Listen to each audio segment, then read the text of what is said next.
जहानाबाद में मुख्यमंत्री नीतीश कुमार का आगमन हुआ। कई विकास हुए, कई विकास के बातें हुए, धरातल पे कितना उतर रहा है आज, जैसा कि डीएम ने भी प्रेस कॉन्फ्रेंस कर कहा। और हमारे साथ इसी विषय पर बात करने के लिए हैं जदयू के वरिष्ठ नेता और जहानाबाद में कई कार्य करवा भी चुके हैं और कई काम हो भी रहे हैं, निरंजन केशव प्रिंस जी। हम इनसे बात करेंगे और समझेंगे मुख्यमंत्री जहानाबाद आए, जहानाबाद को क्या मिला और इससे जहानाबाद को कितना फायदा होगा। पहले तो सर स्वागत है आपका। जी, आपको प्रणाम और आपके सारे दर्शकों को मैं अभिवादन करता हूं, नमस्ते करता हूं। मुख्यमंत्री आए, लॉकडाउन लगाए, तो जहानाबाद को क्या मिला? लॉकडाउन क्या लगा है? मुख्यमंत्री आए तो प्रोटोकॉल है, क्योंकि सुरक्षा का इंतजाम जिला प्रशासन करे और उसके अंतर्गत वो काम किया गया। बाकी मुख्यमंत्री ने तो विकास की झड़ी लगा दी जहानाबाद के लिए। यहाँ आरओबी का निरीक्षण किया गया, जो कि बहुत जल्द उसका शिलान्यास होगा और काम लगेगा। यहाँ मेडिकल कॉलेज मिला, जो कितना बिहार के लिए अजूबा था कि बिहार में मेडिकल कॉलेज बहुत गिने चुने जगह पर थे। अपने जहानाबाद में मेडिकल कॉलेज खुलेगा, फिर स्पोर्ट कॉम्प्लेक्स का विकास किया जाएगा। इस चलते बहुत सारी योजना जो बहुत महत्वपूर्ण है, वो बिहार स्तर की है, पटना में होता था वो जहानाबाद में होगा। इस चलते माननीय मुख्यमंत्री जी को बहुत बहुत धन्यवाद, बहुत बहुत आभार और जहानाबाद विकास के लिए सबको बधाई। जहानाबाद में काफी जगह है, फिर मेडिकल कॉलेज नालंदा के बॉर्डर पर क्यों? नहीं, अभी जहानाबाद शहर में उतना बड़ा जगह मिल नहीं रहा है। हुलासगंज के पास बहुत सारा जगह है जो सरकारी है, जो वहाँ सुविधाजनक में आसानी से मिल रहा है। आप लोग सुझाव दीजिए, अगर आपके पास कोई जहानाबाद के आसपास जगह हो तो हम लोग भी कोशिश करेंगे उस जगह पर मेडिकल कॉलेज खुले। क्योंकि जहानाबाद शहर में अगर मेडिकल कॉलेज खुलता है तो ज़्यादा बढ़िया है, लेकिन अगर जगह नहीं है तो हुलासगंज में खुलेगा तो हमारा ज़िला तो बहुत छोटा है, 22 किलोमीटर पर हुलासगंज है, तो बहुत बड़ी परेशानी नहीं होगी। जब दिल्ली का विकास मतलब सीमित हो गया तो गेट नोएडा बना, फिर ग्रेटर नोएडा बना, 50 किलोमीटर 100 किलोमीटर में 200 किलोमीटर में लोग जा रहे हैं। पूरा आपका गुड़गांव है, दिल्ली से कितना दूर है, लेकिन दिल्ली और गुड़गांव में कोई अंतर रह गया है तो हुलासगंज तो बहुत मात्र 22 किलोमीटर पर है। लेकिन अगर शहर में लोग जो चर्चा कर रहे हैं कि जहानाबाद अगर शहर में होता तो बेहतर होता, आपके नजरिए से क्या लगता है? हम भी तो ही बोले कि अगर जहानाबाद जिला मुख्यालय में कोई जगह मिलता है, 25 एकड़ सरकार भूमि खोज रही है, मिनिमम 20 एकड़ की क्राइटेरिया है। अगर 20 एकड़ भी ज़मीन मिलता है तो जहानाबाद शहर में बनना चाहिए। और जहानाबाद शहर में उतना ज़मीन उपलब्ध नहीं है तो हुलासगंज बहुत दूर नहीं है, हुलासगंज में जहानाबाद का महत्वपूर्ण अंग है। हुलासगंज जाना इतना बढ़िया सरकार सड़क बना दी है कि 22 किलोमीटर 22 मिनट। जहानाबाद में विकास के लिए जो बातें हुई और जो मुख्यमंत्री ने बताया, क्या विकास यहाँ दिखेगा? विकास तो हर क्षेत्र में हुआ है। मैं बार बार जितना इंटरव्यू दिया हूँ उस क्षेत्र में बताया हूँ कि बिहार के हर क्षेत्र में माननीय मुख्यमंत्री ने विकास किया है। सरकार क्या कर सकती है? बिजली देगी, पानी देगी, सिंचाई करेगी, सड़क देगी और स्वास्थ्य व्यवस्था करेगी, शिक्षा देगी। अब बताइए 6 चीज़ में कौन सा क्षेत्र है जिसमें विकास नहीं हुआ है? विकास बहुत हुआ है, लेकिन विकास जितना भी होता है विकास की इच्छा और बढ़ती है। इस चलते मेडिकल कॉलेज का स्वागत कीजिए, आरओबी का स्वागत कीजिए। आगे भी कोई ज़रूरत हो तो बताइए, माननीय मुख्यमंत्री जी उसको पूरा करेंगे। एक और, अब इससे अलग हटकर विकास की बातें तो हो गई, राजनीति की बातें अगर न हो तो फिर इंटरव्यू का कोई औचित्य नहीं रहता है। जी, उधर मुख्यमंत्री के बेटे लगातार मतलब मीडिया में भी छाए हुए हैं और चर्चा में भी है। क्या निशांत कुमार यहाँ अब जदयू की कमान संभालने वाले हैं क्या? देखिए, माननीय मुख्यमंत्री जी परिवारवाद के विरोधी रहे हैं, कर्पूरी ठाकुर के सच्चे अनुयायी माननीय मुख्यमंत्री जी रहे हैं। उन्होंने आज तक अपने परिवार को किसी को भी आगे बढ़ाने का काम नहीं किया है। पूरा बिहार उनका परिवार है। आप मुख्यमंत्री जी ने एक साधारण कार्यकर्ता को, कौशलेंद्र जी को ही 4-4 बार सांसद बनाया, लेकिन अपने परिवार को, जब लालू जी का मुख्यमंत्री थे तो उनका बाल बच्चा बहुत छोटा था तो उन्होंने साला ससुराल का सरकार बना दिया था। साधु यादव, सुभाष यादव, ए यादव, ओ यादव का राज था। मुलायम सिंह यादव में उनका भाई भतीजावाद था। और बाकी भी जितने क्षेत्रीय पार्टियां हैं देखिएगा तो परिवार से बाहर वो लोग नहीं देखते हैं।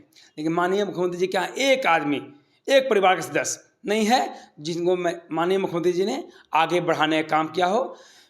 जितना बिहार के हर व्यक्ति के लिए काम किया है उतना ही उन्होंने परिवार के लिए काम किया, विशेष कुछ नहीं किया। लेकिन अब मुझे लगता है, मेरी व्यक्तिगत राय है, निशांत कुमार को आगे बढ़ना चाहिए। बिहार की प्रगति में उनकी ज़रूरत है। वो चूँकि नीतीश कुमार के वंशज है, नीतीश कुमार के पुत्र हैं, तो बांस में से बांस ही न फूटेगा। आज मुख्यमंत्री जी, हर आदमी का एक आयु होता है, एक उम्र होता है। माननीय मुख्यमंत्री जी के बाद उनको बिहार का बागडोर संभालना चाहिए, बिहार की राजनीति को देखना चाहिए, जदयू पार्टी को मजबूत करना चाहिए और आगे बढ़ना चाहिए। ये मेरी व्यक्तिगत राय है। निर्णय तो निशांत कुमार जी को लेना है, निर्णय नीतीश बाबू को लेना है। अब बात आ जाती है जहानाबाद पर। जब पटना से हम लोग चलते हैं, दिल्ली से चलते हैं, पटना पहुंचते हैं, पटना से जहाना आ जाते हैं। जहानाबाद का भी चुनाव लगभग 2025 और नजदीक आने वाला है। अब विधानसभा के चुनाव में ज्यादा समय नहीं है, सुगबुगाहट तेज हो चुकी है। कई उम्मीदवार अपने आप को भी प्रोजेक्ट कर रहे हैं और मतलब पार्टियों से भी हैं। एनडीए गठबंधन 5 लोगों की है। अब उसमें प्रिंस कुमार कहाँ है? देखिए, हम लोग 5 पांडव हैं और 5 पांडव में सब पार्टी में कम से कम 100 आदमी ऐसे हैं जो जहानाबाद का विधानसभा के विधायक बनने के काबिल हैं, हर पार्टी में, पांचों पार्टी में। लेकिन जहाँ तक मेरी बात है तो ये सीट जदयू का है और जदयू से मैं अब इस सीट का चुनाव लड़ना चाहता हूँ। अगर पार्टी मुझ पर भरोसा जताई तो मैं चुनाव लड़ूंगा और जीतूंगा। जहानाबाद के लोग, जैसे है कि आप जहानाबाद में घूमते भी और देखे भी हैं, क्या है मुख्य समस्या जिसको प्रिंस जी खत्म करना चाहते हैं? देखिए, समस्याएं तो बहुत कम अब है।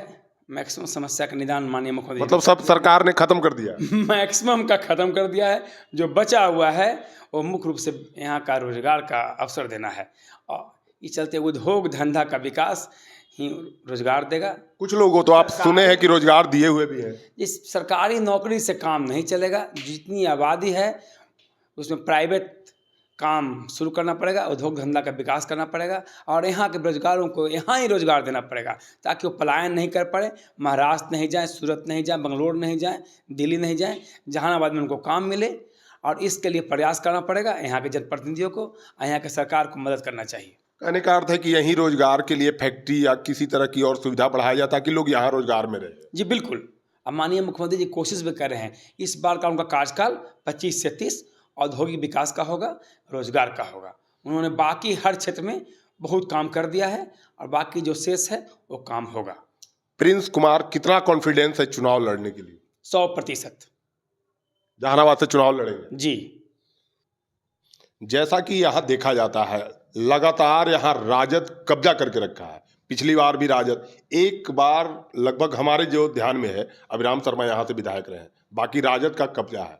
फिर आप इस सीट को कैसे देखते हैं? देखिए, 2009 में जब नया परिसीमन हुआ और काको जहानाबाद से अलग हुआ तो यहाँ का परिदृश्य बदल गया। और 2010 में रामतन बाबू ने 13,200 वोट लाया था, फिर भी 86-88 वोट से अभिराम बाबू चुनाव जीत गए थे। ये नीतीश कुमार का करिश्मा था, यहाँ का नया परिसीमन का कमाल था। इस चलते यह सीट एनडीए का है।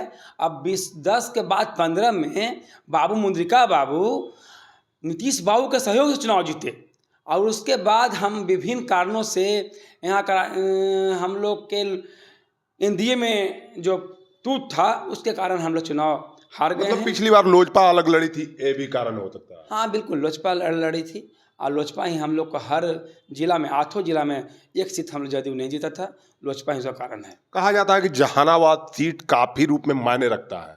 आप क्या देखते हैं इस सीट को? जहानाबाद सीट पटना से बहुत लगाव है, जहानाबाद का बहुत दूरी कम है, तो जहानाबाद तो महत्वपूर्ण है। ये पटना का राजनीति तय करता है। यहाँ के बड़े बड़े नेता मंत्री लगातार नजदीक जिला से रहे, मखदूमपुर से जो भी विधायक बने लगभग मंत्री बने और जीतन बाबू तो मुख्यमंत्री भी बने। ये चलते महत्वपूर्ण है। और जहानाबाद का दबदबा पटना पर रहा है, रामतन बाबू का रहा है, जगदीश बाबू का रहा है, अरुण बाबू का रहा है, अखिलेश बाबू का रहा है, अब भी अखिलेश बाबू का है, हमारे प्रदेश अध्यक्ष हैं। तो जहानाबाद मुंद्रिका बाबू का रहा है। मतलब कई लोगों का यहाँ दबदबा रहा है जहानाबाद से पटना तक के राज्य। हमारे कांग्रेस के नेता, फिर जदयू नेता रामाश्रय बाबू मंत्री जी का काफ़ी दबदबा रहा है बिहार के राजनीति पर। जहानाबाद से सब लोग जुड़े हुए थे, जहानाबाद के नेतृत्व कर रहे थे। इसलिए जहानाबाद का चर्चा ज़्यादा होता है, पटना में भी। बिल्कुल, जहानाबाद और पटना में कोई अंतर नहीं है। बीएन कॉलेज हो, सैदपुर हॉस्टल हो, सब में पटना के लोग जहानाबाद के लोग पटना में लोग जहानाबाद के लोग बहुत काफ़ी मात्रा में हैं और जहानाबाद पटना में कोई अंतर ही नहीं लगता है। जहानाबाद के लोग को लगता है पटना भी अपना लगता है। तो ये थे प्रिंस जी, इन्होंने खुलकर बताया और चुनाव लड़ने की बात पर भी इन्होंने गंभीरता से कहा, चुनाव जरूर लड़ूंगा, जदयू का सीट है और चुनाव लड़ना हमारा तय है। साथ ही साथ जिले में विकास कैसे होगा और रोजगार कैसे होगा, इस पर सारी बात इन्होंने बताया। देखते रहिए, हर खबर आपको हम दिखाते रहेंगे और नए शख्स से मिलवाएंगे। जहानाबाद का चर्चा होते रहेगा। धन्यवाद।